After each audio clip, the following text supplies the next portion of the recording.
Siya po, ang pangalan po niya ay Juju. Diba Jojo? Jojo, J-O-J-O.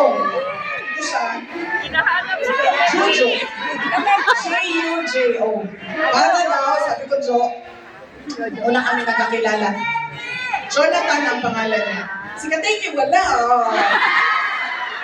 Hindi, meron na. Ito, kuya ni Katiki, pwede na ito.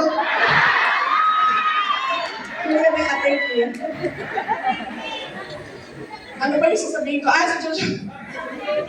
Jonathan yung pangalan niya, tapos J-U-J-O, kasi daw para maiba. Kasi daw, sikat na daw masyado ang Jojo.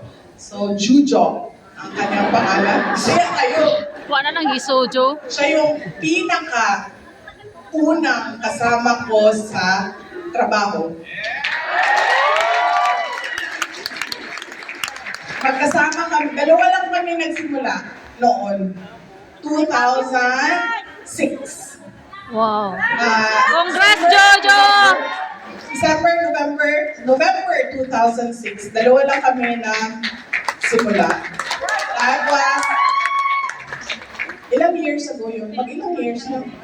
Almost 19 years. Almost 20 years na kami magkasama sa trabaho. Tapos na-recruit namin ang kanyang asawa. Good job, Jojo. Nandiyan, sa tabi-tabi. Naka-uniform din. Na-recruit namin. Proverbs 9:7-9. Verses 7-9. Whoever corrects a mocker invites insults. Whoever rebukes the wicked incurs abuse. Do not rebuke mockers, or they will hate you. Rebuke the wise, and they will love you. Instruct the wise, and they will be wiser still.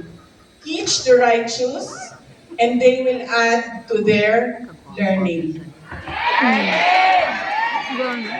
Yan po ang pangsara ng ating programa ngayong hapon na ito. Ang salita ng Diyos. Amen! Diyos para sa ating lahat. Amen! Magpasalamat po tayo sa gobyerno ng Singapore dahil hindi tayo hinuli. Amen!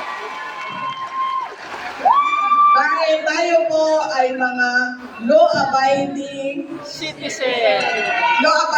visitors and residents of Singapore. Maraming salamat po sa pamahalaan ng Singapore. Amen!